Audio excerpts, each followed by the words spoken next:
Senador Roy Barreras, desactive la cámara para ver si puede comunicarse. Ahora tal vez ahí me escuchan, presidente. Ahí sí, sí lo escuchamos. Ahí sí. Bueno, gracias, presidente. Ahí mejora la señal.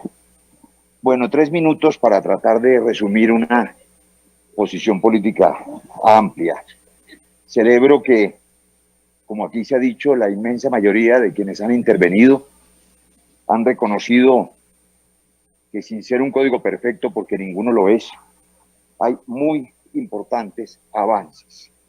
Y los hay en materia de control del fraude, de modernización, de abandonar una norma de Sueta que tenía más de 30 años, de garantizar esa auditoría del software y sobre todo de depurar el censo electoral, lo que va a tener efectos importantísimos, entre otras cosas, en la legitimación de la consulta anticorrupción. Todos esos avances me parece que hay que celebrarlos. Por supuesto, desafortunadas las palabras del senador Ciro Ramírez a propósito de que el justo reclamo del senador Gustavo Petro, que no necesita abogados defensores, tiene nada que ver con asuntos de ilegalidades o con asuntos de grupos al margen de la ley. Aquí de lo que se trata con absoluta claridad es que hay una fuerza política que obtuvo 8 millones de votos, que tiene una fuerza indiscutible, que es una realidad política y que es un absurdo democrático que no tenga personalidad jurídica y hubiera podido resolverse, por supuesto, si hubiese acogido el texto de la Cámara, que así lo permitía en la próxima elección. Hay que reconocer ese error político, sin estigmatizar y victimizar aún más a quienes ya han sido víctimas de persecución. De otro lado, una corrección a la senadora Paloma Valencia, para que no ponga en problemas al expresidente Uribe. Ella ha dicho, y de verdad, de tanto repetirlo lo cree, que el expresidente Uribe, por comillas, designó como sucesor a Juan Manuel Santos. Senadora Paloma, esto no es una monarquía, no todavía. En esas monarquías seguramente el rey impone a su hijo. Aquí no.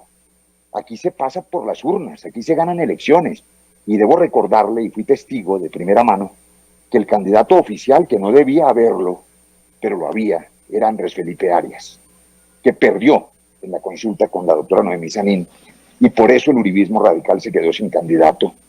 Y el pueblo colombiano eligió a Juan Manuel Santos, que en buena hora hizo el proceso de paz más exitoso del que se tenga noticia, de manera que aquí no se designó ningún sucesor. Y una referencia al senador John Milton.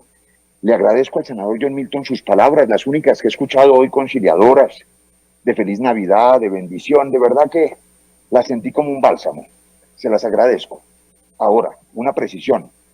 Llamar al recorte de empleos en medio de la pandemia bajo el viejísimo modelo del Estado mínimo y decir que hay que recortar burocracia porque eso es una especie de patología social, es una equivocación enorme. Hay quienes pensamos todo lo contrario, el Estado tiene que crecer, generar empleo, ocupar muchos más espacios y muchas más funciones, ya no solamente para cumplir todas sus tareas, sino para ser primario generador de empleos, que es la gran responsabilidad de todos los países después de esta pandemia y aún antes de ella. Nosotros somos mucho más keynesianos en eso y la fórmula del Estado mínimo de Lukács y de la Escuela de Chicago verdaderamente ha demostrado su fracaso. Me parece entonces que si uno pone en un balance todo lo positivo que aquí se ha dicho sobre el Código Electoral, resultaría muy importante que eso se resaltara, porque las normas electorales definitivamente mucho mejores que las que había hace 30. Senador Roy Barreras, continúe con el uso de la palabra. Ya termino, presidente, y gracias por su generosidad y de paso gracias también por su conducción democrática en este debate. Digo yo que el Código Electoral que todos reconocemos moderniza unas muy anticuadas normas electorales que estaban mandadas a recoger, pues merece, por supuesto, ese esfuerzo del consenso que han hecho los partidos, que ha hecho la registraduría, que han hecho todos los ponentes, 17 de ellos en Senado, otro tanto en Cámara, y me parece que no vale la pena echar a perder ese espíritu de consenso. Yo creo que la norma es mejor que lo que había, y en ese sentido me parece que hay que celebrarla, recogerla, acogerla y corregir aquello que se pueda corregir. A mí me parece que hay una oportunidad para corregir el error del desconocimiento del hecho político de la Colombia humana, en el control previo de constitucionalidad. Y me parece que además de las propuestas de Luis Fernando Velasco, que son bastante positivas, bien podríamos nosotros demandar ese artículo y que la modulación de la Corte Constitucional reconozca la realidad política de 8 millones de colombianos que tienen derecho a ser representados y a volver a expresarse en las urnas si así lo desean. Muchas gracias, presidente. Gracias, presidente. Bueno, como mis colegas de la bancada alternativa, debo dejar constancia de que hay aspectos de este código electoral reformado que no solamente fueron votados positivamente por nosotros, sino que fueron impulsados e introducidos por obra de nuestros debates. Debo reconocer que el señor registrador avaló una serie de artículos para producir una revolución en materia del censo electoral, que lo depure, lo actualice y genere controles efectivos para evitar que el censo siga siendo un factor de distorsión tan grave como el que es hoy. Así que en ese sentido, pues obviamente debemos reconocer los avances, ya aquí han sido nombrados otros. Pero por supuesto no podemos dejar pasar los aspectos que nos preocupan y que siguen ahí presentes. Yo me uno al reclamo que hace el senador Gustavo Petro en particular sobre la necesidad de que aquí se hubiera avanzado de una manera clara para reconocer que la fuerza política más significativa, más numerosa en materia de resultados electorales de la oposición, pues no cuenta hoy con una personería jurídica. Y eso es una aberración. Eso aquí no nos lo pueden presentar como algo normal, natural, porque entre otras cosas aquí a la oposición no se le ha regalado nada.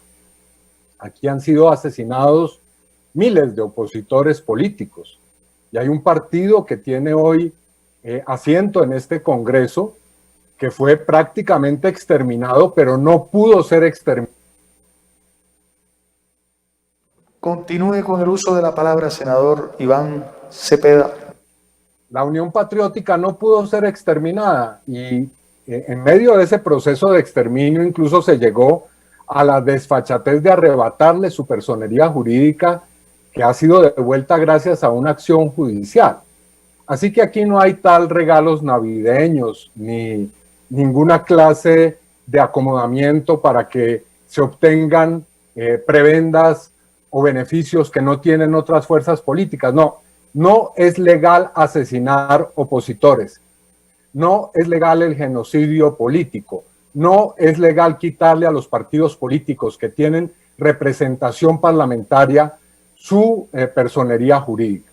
Así que, por supuesto, eso nos impide votar favorablemente. Vamos a votar en forma negativa esta conciliación y vamos a estudiar muy detenidamente qué aspectos ameritan que en el momento en que la Corte Constitucional pues examine esta ley estatutaria, pues haya intervención ciudadana por parte nuestra sobre los aspectos que consideremos deben ser modificados. Gracias, presidente.